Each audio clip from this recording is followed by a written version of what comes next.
Hello everyone, welcome to MD chemistry. आज हम कुछ न्यूमेरिकल्स करेंगे। देखो, फर्स्ट न्यूमेरिकल क्या कहता है, calculate the mass of a molecule of CO2। एक मॉलिक्यूल दे रखा है CO2, उसका मास कैलकुलेट करना है। ठीक है, तो हमें पता है मॉलिक्यूलर मास कितना होगा CO2 का। अगर मैं मॉलिक्यूलर मास पता करूँ CO2 का तो कितना होगा, कार्बन का कितना होता है 12 प्लस ऑक्सीजन को 2 से मल्टीप्लाई करेंगे क्योंकि 2 एटम्स हैं। 2 इंटू ऑक्सीजन का कितना होता है 60, तो कितना आएगा यहाँ से 44। ठीक है, CO2 का मॉलिक्यूलर मास कितना है 44। इसका मतलब क्या हुआ, 1 mole of CO2 is equal to 44 gram, है ना। यानी कि 1 मोल CO2 का वेट कितना है 44 ग्राम, क्योंकि ये क्या होता है मॉलिक्यूलर वेट ही तो होता है। यानी कि 1 मोल का कितना वेट होता है। ठीक है, 1 मोल ऑफ CO2 का क्या मतलब है कि 44 ग्राम CO2 है। और मुझे पता है 1 मोल के अंदर कितने एटम्स होते हैं। 1 मोल के अंदर 6.02 इंटू 10⁻23 एटम्स होते हैं। एवोगैड्रो नंबर बताया था मैंने आपको। तो यानी कि 1 मोल यानी कि 44 ग्राम, है ना। 1 मोल जहाँ पे 1 मोल होएगा मतलब उसका मॉलिक्यूलर वेट लेंगे। फिर 44 ग्राम ऑफ CO2 हैज़ कितने पार्टिकल्स हैं 6.022 इंटू 10⁻23 मॉलिक्यूल्स। ठीक है, यानी कि 1 मोल CO2 के अंदर 6.022 इंटू 10⁻23 मॉलिक्यूल्स हैं। तो 1 मोल यानी कि 44 ग्राम। 44 ग्राम ऑफ CO2 के अंदर कितने मॉलिक्यूल्स हैं 6.022 इंटू 10⁻23 मॉलिक्यूल्स हैं। ठीक है, और हमें ना अब कैलकुलेट करना है एक मॉलिक्यूल के अंदर, है ना। यानी कि इसको उल्टा लिखो मैं 6.022 into 10⁻23 molecules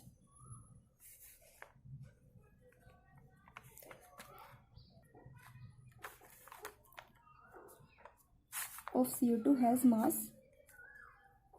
is equal to 44 gram. ठीक है, यानी कि 6.022 into 10⁻23 molecules of CO2 has mass 44 gram, कि इतने मॉलिक्यूल का मास 44 ग्राम है। ठीक है, तो मुझे किसका कैलकुलेट करना है, एक मॉलिक्यूल का कैलकुलेट करना है ना। एक मॉलिक्यूल का कैलकुलेट कर दो, सिंपल यूनिटरी मेथड। 6.022 का इतना है तो 1 का निकालना है, तो क्या करते हैं डिवाइड करते हैं ना 1 के लिए। तो 44 डिवाइडेड बाई 6.022 इंटू 10⁻23। ठीक है, इसको सोल्व करते हैं। 40 को डिवाइड कर लो 6.022 से डिवाइड करेंगे तो आपको मिलेगा 7.307 मिलेगा। ठीक है, इंटू में अभी नीचे है ना 10⁻23, अगर मैं इसको ऊपर लेके जाऊंगी तो क्या होगा 10⁻−23। ठीक है, तो ये आपका आंसर आ जाएगा। इजी था ना। अब सेकेंड क्वेश्चन है, how many atoms and molecule are present in 64 gram of sulphur. 64 gram sulphur के अंदर कितने एटम्स या फिर मॉलिक्यूल प्रेजेंट है। ठीक है, और सल्फर का फॉर्मूला दे रखा है S8, यानी कि 8 एटम्स हैं सल्फर के। ठीक है, तो देखो इसको कैसे करेंगे, वही सेम जो फर्स्ट क्वेश्चन किया है। सल्फर पहले तो इसका मॉलिक्यूलर वेट निकाल के रख लो। सल्फर S8, इसका मॉलिक्यूलर वेट कैसे निकालोगी 8 इंटू सल्फर का जितना भी एटॉमिक वेट है, सल्फर का एटॉमिक वेट कितना होता है 32। ठीक है, तो इसको सोल्व करेंगे तो आपको मिलेगा 256। इसका मॉलिक्यूलर वेट आ गया। ठीक है, तो यानी कि इसका क्या मतलब 1 मोल ऑफ सल्फर का क्या मतलब होगा, जैसे पीछे वाला क्वेश्चन किया 1 mole of sulphur is equal to 256 gram, है ना। 1 मोल ऑफ सल्फर का क्या मतलब है कि 256 ग्राम सल्फर है, और यानी कि उसके अंदर कितने एटम्स है, वही 6.022 इंटू 10⁻23 एटम्स हैं, है ना। तो इसको ऐसे बोल सकते हैं 256 ग्राम of sulphur contains 6.022 into 10⁻23 molecules. ठीक है, वही चीज़ जो मैंने आपको पहले बताई थी। यानी कि अब मुझे पता है 256 ग्राम सल्फर के अंदर इतने मॉलिक्यूल हैं, तो मुझे कैलकुलेट करना है कि 64 ग्राम के अंदर कितने होंगे। 256 के अंदर इतने मॉलिक्यूल हैं मुझे पता है, और मुझे कैलकुलेट करना है 64 ग्राम के अंदर कितने होंगे। वही यूनिटरी मेथड, 256 के अंदर इतने हैं तो 1 ग्राम के अंदर कैलकुलेट करो। 1 ग्राम के लिए कैलकुलेट करेंगे तो क्या आएगा, डिवाइड करेंगे, डिवाइड बाई 256। फिर हमें कैलकुलेट किसके लिए करना है 64 ग्राम के लिए ना। तो 64 ग्राम के लिए कैलकुलेट करेंगे तो क्या करते हैं मल्टीप्लाई करते हैं 6.022 इंटू 10⁻23 डिवाइडेड बाई 256 इंटू 64। ठीक है, इसको सोल्व करेंगे तो आपको मिलेगा 1.506। चेक कर लेना सोल्व करके। ठीक है, इंटू 10⁻23 मॉलिक्यूल्स। इजी था, सिंपल यूनिटरी मेथड लगा रहे हैं। और ये पता होना चाहिए कि 1 मोल उसका मोलिकुलर वेट निकालो, यानी कि उतने ग्राम के अंदर कितने सल्फर हैं, जितना उसका मोलिकुलर वेट होता है उतने उसके अंदर हमेशा कितने होंगे 6.02 × 10⁻23 मोलिक्यूल होंगे। फिर जितने के लिए पूछा उतने के लिए कैलकुलेशन कर दो, ठीक है। ये क्वेश्चन भी सेम है, ठीक है, जैसे अभी किए हैं। Calculate the number of molecule present in, number of molecule calculate करने हैं। जैसे यहाँ पे भी मोलिक्यूल ऑफ CO2 के लिए कैलकुलेट किया था ना, यहाँ पे नंबर ऑफ मोलिक्यूल कैलकुलेट करने हैं इन 34.2 ग्राम ऑफ C12H2211, ठीक है। मोलिक्यूलर वेट निकाल लेते हैं, सेम क्वेश्चन जो पहले दो किए। मोलिक्यूलर वेट ऑफ C12H22O11 कितना आएगा, 12 × 12 होता है कार्बन का एटॉमिक वेट, प्लस 22 × 1 हाइड्रोजन का एटॉमिक वेट, प्लस 11 × ऑक्सीजन का एटॉमिक वेट 16, ठीक है। इसको सोल्व करेंगे तो आपको मिलेगा 342 ग्राम, यानी कि इसको मैं ऐसे ही लिख सकती हूँ 342 ग्राम ऑफ शुगर का फॉर्मूला होता है C12H22O11 विल कंटेन, कि इतने ग्राम के अंदर कितने मोलिक्यूल्स हैं, 6.022 × 10⁻23 मोलिक्यूल्स, ठीक है। यानी कि 342 ग्राम के अंदर इतने मोलिक्यूल्स हैं। मुझे कैलकुलेट करने हैं किसके अंदर, 34.2 के अंदर, है ना। तो 34.2 के अंदर कैलकुलेट कर लो। पहले 1 के लिए कैलकुलेट करोगे, अब तो 23, ये चीज़ डिवाइड में जाएगी 342, फिर मल्टीप्लाई में जाएगा 34.2। इस पॉइंट को भी मैं रिमूव करके डिवाइड बाय 10 कर सकती हूँ, और 342 से 342 कैंसिल, कितना आएगा 6.022 × 10⁻, नीचे 10 की पावर 1 है ना, तो ऊपर जाएंगे तो क्या होगी, ये पावर माइनस में जाएगी। 10 की पावर 23 ऊपर था, तो 23 - 1 तो कितना हो जाएगा 22, ठीक है। इतने मोलिक्यूल्स आ जाएंगे। यही कैलकुलेट करना था कि 34.2 ग्राम्स के अंदर कितने मोलिक्यूल प्रेजेंट होंगे, तो 34.2 ग्राम के अंदर इतने मोलिक्यूल प्रेजेंट होंगे, ठीक है।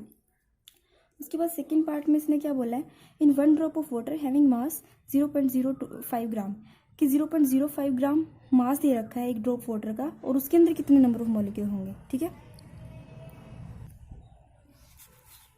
सेम यहाँ से देखो, अब 1 मोल ऑफ वाटर देखो, 1 mole of water is equal to कितना वेट होगा 1 मोल ऑफ वाटर का, 2 × 1 + 16 18 ग्राम, यानी कि मैं बोल सकती हूँ 18 gram of water contains 6.022 × 10⁻23 molecule, ठीक है। जितना उसका मोलिकुलर वेट होगा, मतलब उसके अंदर एवोगैड्रो नंबर मोलिक्यूल्स होंगे, ठीक है। 18 ग्राम वाटर के अंदर इतने मोलिक्यूल्स हैं। अब मुझे कैलकुलेट करना 1 ड्रॉप ऑफ वाटर के अंदर जिसका मास 0.05 दे रखा है, यानी कि 0.05 ग्राम के अंदर कितने मोलिक्यूल्स होंगे, है ना। सेम 0.05 ग्राम के अंदर कैलकुलेशन करोगे तो क्या आएगा 6.022 × 10⁻23 डिवाइडेड बाई 18 × 0.05, ठीक है। कैलकुलेशन आप खुद करोगे, इस आंसर बता देती हूँ, आपका आएगा 1.67 × 10⁻21। सेम क्वेश्चन है ना सारे, कुछ भी नहीं है। फोर्थ क्वेश्चन में बोल रहा है calculate the number of molecules present in 350 cm³ of NH3 gas at 273 kelvin and 2 atmosphere pressure. Temperature भी दिया है, प्रेशर भी दिया है, वॉल्यूम भी दिया है ना। और क्या बताना है, नंबर ऑफ मॉलिक्यूल्स बताना है ना। तो यहाँ पे एक आइडियल गैस इक्वेशन होती है, आपने पढ़ी होगी, नहीं पढ़ी होगी कोई बात नहीं, आगे पढ़ोगे। आइडियल एक गैस इक्वेशन होती है PV = nRT, ठीक है। गैस के लिए इक्वेशन होती है, जहाँ पे P क्या होता है, प्रेशर होता है, V क्या होता है, वॉल्यूम होता है, N क्या होता है, नंबर ऑफ मोल्स, R होता है कांस्टेंट, गैस के लिए कांस्टेंट होता है, एक फिक्स वैल्यू होती है इसकी, और T है टेम्परेचर, ठीक है। तो यहाँ से मैं अगर नंबर ऑफ मोल्स निकालूँ, N क्या आएगा, PV डिवाइडेड बाई RT आएगा, है ना। अब P कितना है, प्रेशर दे रखा है ना 2 एटमॉस्फेयर, वॉल्यूम कितना है 350 cm³, वॉल्यूम यहाँ ना लीटर में लेंगे, वॉल्यूम दे रखा है 350 cm³, और 1 cm³ 1 ml के इक्वल होता है, मैंने आपको पहले ही बताया, ठीक है। तो यहाँ से किसके इक्वल है, 350 ml के इक्वल है। तो यहाँ पे वॉल्यूम हम लीटर में लेंगे, तो फिर यहाँ पे इसको लीटर में कन्वर्ट करेंगे तो क्या आएगा 350 × 10⁻³ लीटर, यानी कि इसको ऐसे कर सकते हैं 350 डिवाइडेड बाई, से 0 लगा देंगे, एक 0 से एक 0 कैंसिल, यानी कि 0.35।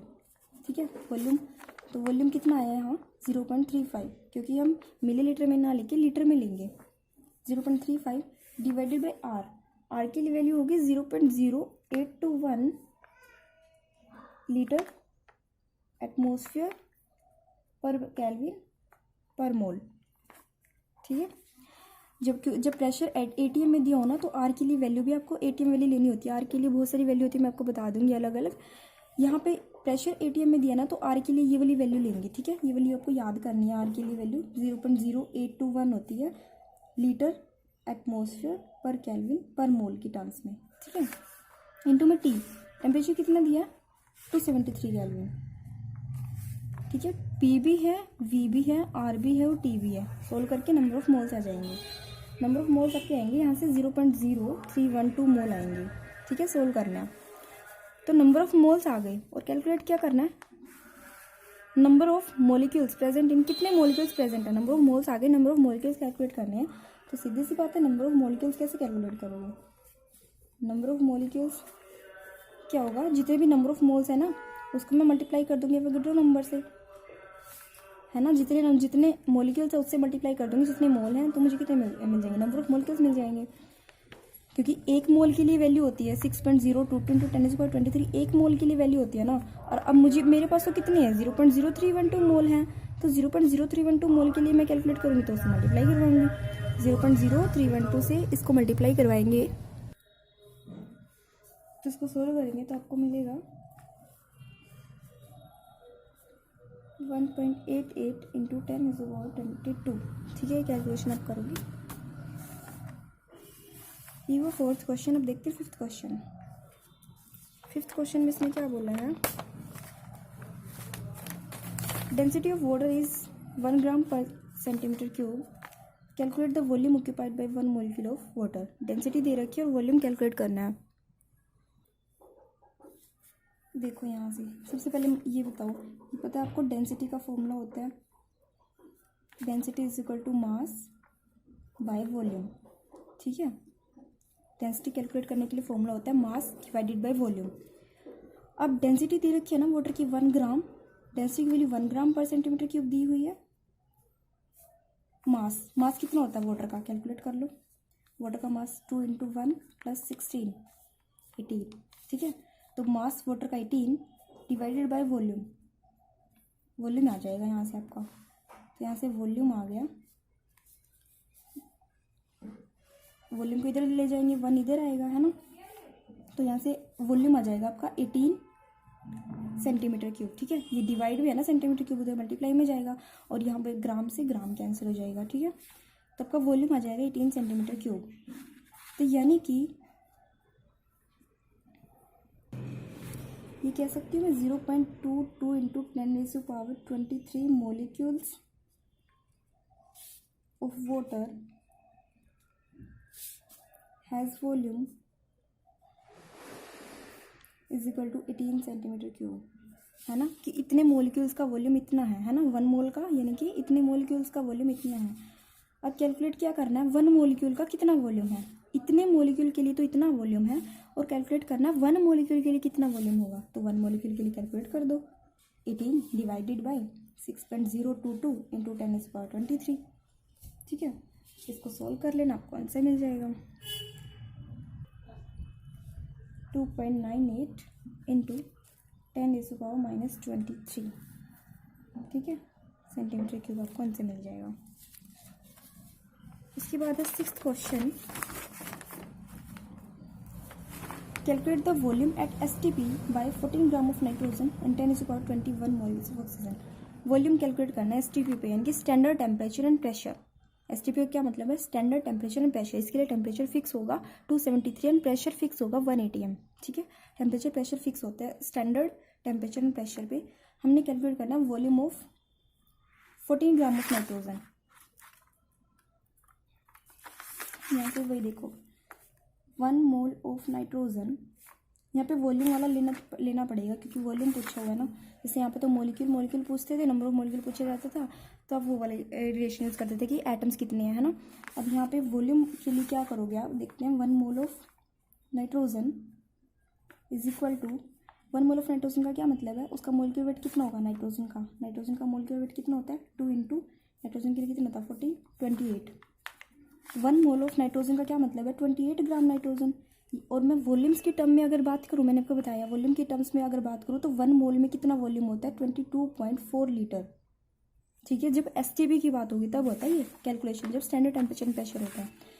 तो ये बताया था मैंने आपको कि 1 मोल का क्या मतलब होता है, 1 मोल ऑफ नाइट्रोजन यानी कि 6.022 इंटू 10⁻23 एटम्स, या फिर 22.4 लीटर वॉल्यूम। ठीक है, कोई तो यहाँ पे वॉल्यूम वाले रिलेशन में क्यों यूज़ कर रही हूँ, क्योंकि इसने वॉल्यूम पूछा हुआ है। तो 1 मोल ऑफ नाइट्रोजन का क्या मतलब है 22.4 लीटर ऑफ नाइट्रोजन। ठीक है, यानी कि मैं ऐसा बोल सकती हूँ इसको 28 gram of nitrogen has volume equal to 22.4 litre. ठीक है, कि 28 ग्राम नाइट्रोजन का वॉल्यूम 22.4 लीटर है। तो मुझे कैलकुलेट किसके लिए करना, 14 ग्राम के लिए ना। 1 के लिए कैलकुलेट करूँगी तो क्या आएगा 22.4 डिवाइडेड बाई 28। अब कैलकुलेट करनी है 14 के लिए ना, 14 ग्राम के लिए कैलकुलेट करेंगे तो क्या आएगा 22.4 डिवाइडेड बाई 28 इंटू 14। ठीक है, आंसर आ जाएगा आपका। सेकेंड क्वेश्चन में इसने क्या बोला है 10⁻21 मोलिक्यूल्स ऑफ ऑक्सीजन का वॉल्यूम कितना होगा, है ना। अब ये मोलिक्यूल्स की टर्म में लेना पड़ेगा, जैसे तो ग्राम वेट की टर्म में ले लेना, क्योंकि ग्राम में पूछा था, मोलिक्यूल्स में पूछा तो हम आगे मोलिक्यूल्स रख लेंगे। बस ऑक्सीजन के लिए बोला है तो पहले तो ऑक्सीजन का मोलिक्यूलर वेट कितना होगा 2 इंटू ऑक्सीजन के लिए कितना होता है 16 होता है एटॉमिक वेट, यानी कि 32। ठीक है, मैं बोल सकती हूँ 1 mole of oxygen is equal to 32 gram, या फिर इसको मोलिक्यूल्स के टर्म में लिखना पड़ेगा, है ना, क्योंकि मोलिक्यूल्स के पूछा हुआ। तो 6.022 इंटू 10⁻23 मोलिक्यूल और 22.4 लीटर वॉल्यूम, यानी कि 1 मोल ऑफ ऑक्सीजन का क्या मतलब है कि 32 ग्राम ऑक्सीजन है ना, उसका मोलिकुलर वेट। और 1 मोल का क्या मतलब होता है, किसी का भी 1 मोल होता है तो यानी कि 6.022 इंटू 10⁻23 मोलिक्यूल है। या फिर क्या मतलब होता है 1 मोल का, यानी कि उसका वॉल्यूम कितना है 22.4 लीटर। यानी कि मैं इसको बोल सकती हूँ 6.022 इंटू 10⁻23 मोलिक्यूल हैज़ वॉल्यूम, कितना वॉल्यूम है, इतने मोलिक्यूल्स के लिए वॉल्यूम है 22.4 लीटर। और मुझे कैलकुलेट करना है 10⁻21 मोलिक्यूल्स के लिए कितना वॉल्यूम होगा, है ना। 1 के लिए कैलकुलेट करेंगे तो क्या आएगा 22.4 डिवाइडेड बाई 6.022 इंटू 10⁻23। कैलकुलेट करना है 10⁻21 के लिए तो क्या आएगा 22.4 डिवाइडेड बाई 6.022 इंटू 10⁻23 इंटू में 10⁻21। ठीक है, इसको सोल्व करेंगे तो आप इसको इतने को सोल्व करेंगे ना, आपको मिलेगा 3.72 इंटू 10⁻21 ये है, ये नीचे से ऊपर जाएगा तो क्या आएगा 21 माइनस हो जाएगा, 21 माइनस 23 यानी कि -2। 3.72 इंटू 10⁻2 लीटर, क्योंकि लीटर में है ना। और अगर ml में पूछे ना आपसे तो क्या करोगे, इसको ml में कन्वर्ट कर दोगे। ठीक है, अगर आंसर आपको ml में चाहिए तो 10⁻3 से मल्टीप्लाई करोगे इसको ml में चेंज करने के लिए। तो इसको सोल्व करेंगे तो यहाँ से आएगा आपका 37.2 ml। ठीक है, ये आपके न्यूमेरिकल्स हुए। नेक्स्ट हम करेंगे फिर मोलैरिटी, नॉर्मेलिटी, ये सब स्ट्रेंथ, कंसंट्रेशन टर्म्स कैसे होती हैं उनके लिए न्यूमेरिकल्स करेंगे फिर। ठीक है।